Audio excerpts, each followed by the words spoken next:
ഇനി മധു കൊട്ടാരക്കരയുണ്ട് അമേരിക്കയിലെ ന്യൂജേഴ്സിയിൽ നിന്ന്.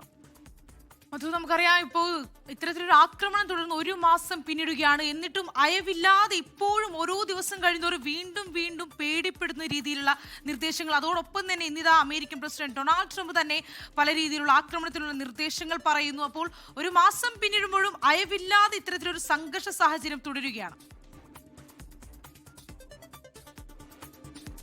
Good morning Gokul, Srinidhi. ഇപ്പോൾ വരുന്ന ഏറ്റവും വലിയ വാർത്ത എന്ന് പറയുന്നത് ഇറാനിൽ സൂക്ഷിച്ചിരിക്കുന്ന വലിയ തോതിൽ യുറേനിയം ഉണ്ട്. ആ ശേഖരം പിടിച്ചെടുക്കുന്നതിന് വളരെ സങ്കീർണമായിട്ടുള്ള ഒരു സൈനിക നീക്കത്തിന് US പ്രസിഡന്റ് ഡൊണാൾഡ് ട്രംപ് പദ്ധതി ഇടുന്നതായിട്ടുള്ള റിപ്പോർട്ടുകളാണ് വരുന്നത്. ഇവിടെ ഏതാണ്ട് ഒരു 450 കിലോ യുറേനിയം ഉണ്ട്. ഇത് സുരക്ഷിതമായി പുറത്തെത്തിക്കുക എന്നുള്ളതാണ് ഈ സൈനിക ദൗത്യത്തിന്റെ പ്രധാനമായിട്ട് അമേരിക്ക ലക്ഷ്യമിടുന്നത്. ഇതിന് ഇറാന്റെ മണ്ണിൽ നേരിട്ട് പ്രവേശിക്കണം. അതുകൊണ്ട് തന്നെ വലിയ അപകട സാധ്യത ഉള്ളതുമാണ്. അതുകൊണ്ട് ഈ അമേരിക്കൻ സൈനികർക്ക് ചിലപ്പോൾ ദിവസങ്ങളോളം ഇതിൽ കൂടുതലോ അല്ലെങ്കിൽ ഇറാനിൽ തങ്ങേണ്ടി വരുമെന്നാണ് ഇത് സംബന്ധിച്ചുള്ള ഉദ്യോഗസ്ഥർ നൽകുന്ന ഒരു സൂചന. അതുകൊണ്ട് തന്നെ ഈ സൈനിക ദൗത്യത്തിന്റെ കാര്യത്തിൽ ഡൊണാൾഡ് ട്രംപ് ഇതുവരെ അന്തിമ തീരുമാനം ഈ നിമിഷം വരെ കൈക്കൊണ്ടിട്ടില്ലെന്നുള്ള റിപ്പോർട്ടുകളാണ് നമുക്ക് ലഭിക്കുന്നത്. ഈ വരും ദിവസങ്ങളിൽ ഒരുപക്ഷെ ഇത് സംബന്ധിച്ചുള്ള ഒരു തീരുമാനം എടുക്കുമായിരിക്കാം. അതേസമയം ഈ പശ്ചിമേഷ്യയിലെ യുദ്ധം അവസാനിപ്പിക്കുന്നതിനായിട്ട് അമേരിക്കയും ഇറാനും തമ്മിൽ വരും ദിവസങ്ങളിൽ ചർച്ചകൾ നടക്കും. അതിന് ആതിഥേയത്വം വഹിക്കുവാൻ തയ്യാറാണെന്ന് പാകിസ്ഥാൻ പ്രഖ്യാപിച്ചിട്ടുണ്ട്.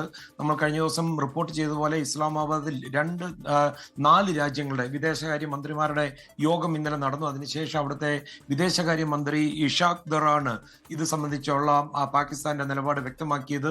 സൗദി അറേബ്യ, തുർക്കി, ഈജിപ്ത്, പാകിസ്ഥാൻ എന്നീ രാജ്യങ്ങളിലെ മന്ത്രിമാർ കൂടി ഈ മേഖലയിലെ സ്ഥിതിഗതികൾ വിലയിരുത്തുകയും ചെയ്തിട്ടുണ്ട്. അതേസമയം ഇറാന്റെ പരമോന്നത നേതാവ് മുജ്തബ ഖമേനിയുടെ ഒരു പേഴ്സണൽ മെസ്സേജ് ഇറാഖിലെ പ്രമുഖ ഷിയ രാഷ്ട്രീയ പാർട്ടിയായ ഇസ്ലാമിക് സുപ്രീം കൗൺസിൽ ഓഫ് ഇറാഖിന് കൈമാറിയിട്ടുണ്ട്. ഇറാഖിലെ ഇറാനിയൻ അംബാസഡറാണ് ഈ പാർട്ടിയുടെ ഈ മെസ്സേജ് അവിടെ എത്തിച്ചത്. ഇതിന്റെ കൃത്യമായ വിവരങ്ങൾ പുറത്തു വിട്ടില്ലെങ്കിലും ഈ US ഇസ്രായേൽ യുദ്ധത്തിൽ ഇവര് എടുത്ത ഒരു നിലപാട് അതിനെ പ്രശംസിച്ചുകൊണ്ടുള്ള ഒരു മെസ്സേജ് ആയിരുന്നു ഇത്. US ആക്രമണത്തിൽ ഇദ്ദേഹത്തിന് ഗുരുതരമായി പരിക്കേറ്റതിന് ശേഷം മുസ്തഫ ഖമേനി ഇതുവരെയും പൊതുവേദികളിൽ പ്രത്യക്ഷപ്പെട്ടിട്ടുമില്ല. അതേസമയം ഇറാനെതിരെ കടുത്ത വിമർശനവുമായി UAE പ്രസിഡന്റ് ഉപദേഷ്ടാവ് അൻവർ ഗർഗാഷ് വീണ്ടും രംഗത്തെത്തിയിരിക്കുകയാണ്. ഗൾഫ് അറബ് രാജ്യങ്ങളുടെ സുരക്ഷയ്ക്ക് ഇപ്പോൾ ഏറ്റവും വലിയൊരു ഭീഷണിയായിട്ട് ഇറാൻ മാറിയിരിക്കുകയാണെന്ന് അദ്ദേഹം കുറ്റപ്പെടുത്തിയിട്ടുണ്ട്. ഇതുവരെ നടത്തിയ ആക്രമണങ്ങൾക്ക് ഇറാൻ നഷ്ടപരിഹാരം നൽകണമെന്ന് അദ്ദേഹം ആവശ്യപ്പെടുകയും ചെയ്തിട്ടുണ്ട്. അതേസമയം ഇന്നലെ ഇറാന്റെ തലസ്ഥാനമായ ടെഹ്റാനിലും അതിന്റെ തൊട്ടടുത്ത ചില പ്രവിശ്യകളിലും വലിയ തോതിൽ വൈദ്യുതി തടസ്സം നേരിടുന്നതായി ഇറാൻ ഊർജ്ജ മന്ത്രാലയം അറിയിച്ചിട്ടുണ്ട്. ഞായറാഴ്ച രാത്രിയോടുകൂടിയാണ് ഈ പ്രധാന വൈദ്യുതി നിലയങ്ങൾക്ക് നേരെ ആക്രമണം ഉണ്ടായതെന്ന് ഈ ഇറാൻ മാധ്യമങ്ങൾ തന്നെ റിപ്പോർട്ട് ചെയ്തിരിക്കുന്നത്. ശ്രീനിധി, ഗോകുൽ. മധു കൊട്ടാരക്കരയാണ് വിവരങ്ങൾ നൽകിയത്. അമേരിക്ക ആക്രമണത്തിന് കരയുദ്ധത്തിലേക്ക് അടുക്കുന്നു. അവിടെ യുറേനിയം കേന്ദ്രങ്ങൾ, അത് സമ്പുഷ്ട യുറേനിയം പിടിച്ചെടുക്കുകയാണ് ലക്ഷ്യമെന്ന് പറഞ്ഞു. വരട്ടെ, നേരിട്ട് വരട്ടെ എന്ന് വെല്ലുവിളിച്ചുകൊണ്ട് അല്ലെങ്കിൽ പോർ വിളിച്ചുകൊണ്ട് ഇറാൻ നിൽക്കുകയാണ് ഒരു വശത്ത്. ഇനി ജിദ്ദയിലേക്കാണ് പോകേണ്ടത്. സൗദി അറേബ്യയ്ക്ക് നേരെ ഇന്നലെ രാത്രിയും ആക്രമണം ഉണ്ടായി. ജലീൽ കണ്ണമംഗലം ചേരുന്നു. ജലീൽ, സൗദിക്ക് നേരെ എല്ലാ രാത്രിയിലും എല്ലാ പുലർച്ചെയും ഇങ്ങനെ ആക്രമണങ്ങൾ തുടർച്ചയായി വരുന്നു. ഇന്ന് പുലർച്ചെ എന്താണ് സാഹചര്യം? ഗോകുൽ, ശ്രീനിധി, സൗദിക്ക് നേരെ ഇപ്പോഴും ഇറാന്റെ ഭാഗത്തു നിന്ന് ആക്രമണം ഉണ്ടാകുന്നുണ്ട്. സൗദി പ്രതിരോധ മന്ത്രാലയം പുറത്തുവിട്ട ഏറ്റവും പുതിയ റിപ്പോർട്ട് പ്രകാരം സൗദിക്ക് നേരെ ഈ കഴിഞ്ഞ രാത്രിയിൽ 6 മിസൈൽ ആക്രമണം ഉണ്ടായിരിക്കുന്നു. കിഴക്കൻ മേഖല ലക്ഷ്യമാക്കി വന്ന ഒരു ക്രൂയിസ് മിസൈലും അതോടൊപ്പം 5 ബാലിസ്റ്റിക് മിസൈലുകളും തകർത്തതായി പ്രതിരോധ മന്ത്രാലയം അറിയിച്ചു. കിഴക്കൻ പ്രവിശ്യയിൽ അല്പം മുമ്പ് വരെ ജനങ്ങൾക്ക് അപകട മുന്നറിയിപ്പ് സന്ദേശം ലഭിച്ചിരുന്നു. ജാഗ്രതാ നിർദ്ദേശവും ലഭിച്ചു. അതോടൊപ്പം വലിയ സ്ഫോടന ശബ്ദം കേട്ടതായി പ്രവാസികൾ പറയുന്നുണ്ട്. മേഖല ആക്രമണ ഭീഷണി നേരിടുന്നുണ്ട് എന്നും പുറത്തിറങ്ങാതെ സുരക്ഷിതമായ സ്ഥലത്ത് നിൽക്കണം എന്നൊക്കെ ഈ നിർദ്ദേശങ്ങളിലുണ്ട്. ഇന്നലെ 10 ഡ്രോൺ ആക്രമണങ്ങളാണ് സൗദിക്ക് നേരെ ഉണ്ടായത്. എല്ലാം പ്രതിരോധ സേന തകർത്തു.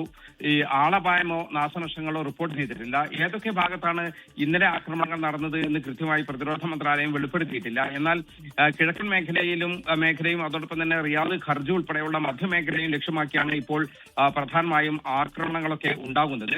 ഓയിൽ പ്ലാന്റുകളും അമേരിക്കൻ താവളങ്ങളും കൂടുതൽ ഉള്ളത് ഈ മേഖലകളിലാണ്. അതുകൊണ്ടാണ് ഈ മേഖലകളിലേക്ക് കൂടുതൽ ആക്രമണങ്ങൾ ഉണ്ടാകുന്നത്. ഇന്നലെ വരെ 841 ഡ്രോണുകളും 65 മിസൈലുകളുമാണ് സൗദിക്ക് നേരെ വന്നത്. ഇതിൽ 58 ബാലിസ്റ്റിക് മിസൈലുകളും 7 ക്രൂയിസ് മിസൈലുകളുമുണ്ട്. അതേസമയം ഈ മേഖലയിൽ സമാധാനം കൊണ്ടുവരാൻ വളരെ സജീവമായ രംഗത്ത് ഇറങ്ങിയിരിക്കുകയാണ് സൗദി അറേബ്യ. സമാധാന ചർച്ചകൾക്കായി കഴിഞ്ഞ ദിവസം പാകിസ്ഥാനിലെത്തിയ സൗദി വിദേശകാര്യമന്ത്രി ഫൈസൽ ബിൻ ഫർഹാൻ പാകിസ്ഥാൻ പ്രധാനമന്ത്രി ഷഹബാസ് ഷെരീഫുമായി കൂടിക്കാഴ്ച നടത്തിയിരുന്നു. ഈ മേഖലയിലെ സാഹചര്യവും പ്രതിരോധ മേഖലയിലെ സഹകരണവും എല്ലാം ചർച്ചയായി. സൗദിയും പാകിസ്ഥാനും തമ്മിൽ പ്രതിരോധ കരാർ നിലവിലുണ്ട്. ആണവ മേഖലയിലെ സഹകരണം ഉൾപ്പെടെ ഈ കരാറിൽ പറയുന്നുണ്ട്. സൗദിയെ സംബന്ധിച്ചിടത്തോളം ഈ പ്രതിരോധ മേഖലയിൽ പാകിസ്ഥാനുമായുള്ള സഹകരണം പ്രതിരോധ ശക്തി വർദ്ധിക്കാൻ കാരണമാകും എന്നാണ് വിലയിരുത്തത്. സൗദി, പാകിസ്ഥാൻ, ഈജിപ്ത്, തുർക്കി എന്നീ രാജ്യങ്ങളാണ് ഇപ്പോൾ സമാധാനത്തിനുള്ള ഈ ശ്രമം നടത്തിക്കൊണ്ടിരിക്കുന്നത്. ഈ രാജ്യങ്ങളുടെ വിദേശകാര്യമന്ത്രിമാർ കഴിഞ്ഞ ദിവസം ഇസ്ലാമാബാദിൽ യോഗം ചേർന്ന് ചർച്ചകളുടെ പ്ലാൻ തയ്യാറാക്കുകയും ചെയ്തു. സൗദി കിരീടവാശി മുഹമ്മദ് ബിൻ സൽമാൻ രാജകുമാരൻ കഴിഞ്ഞ ദിവസം വിവിധ രാഷ്ട്രതലവന്മാരുമായി മേഖലയിലെ സാഹചര്യം ചർച്ച ചെയ്തു. മൗറിറ്റാനിയൻ പ്രസിഡന്റ്, സ്പെയിനിലെ ഫിലിപ്പ് ആറാമൻ രാജാവ്, ഉസ്ബെക്കിസ്ഥാൻ പ്രസിഡന്റ് തുടങ്ങിയവരുമായൊക്കെ കിരീടവാശി ഫോണിൽ സംസാരിച്ചു.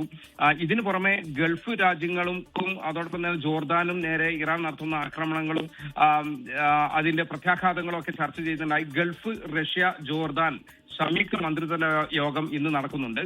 സമാധാനം പുനഃസ്ഥാപിക്കുന്നതിനുള്ള നയതന്ത്ര നീക്കങ്ങളുടെ ഭാഗമായാണ് ഈ അടിയന്തര യോഗം എന്നാണ് വിശദീകരണം. GCC ജോർദാൻ പ്രതിനിധികളും അതോടൊപ്പം റഷ്യൻ വിദേശകാര്യമന്ത്രിയും ഈ യോഗത്തിൽ പങ്കെടുക്കും.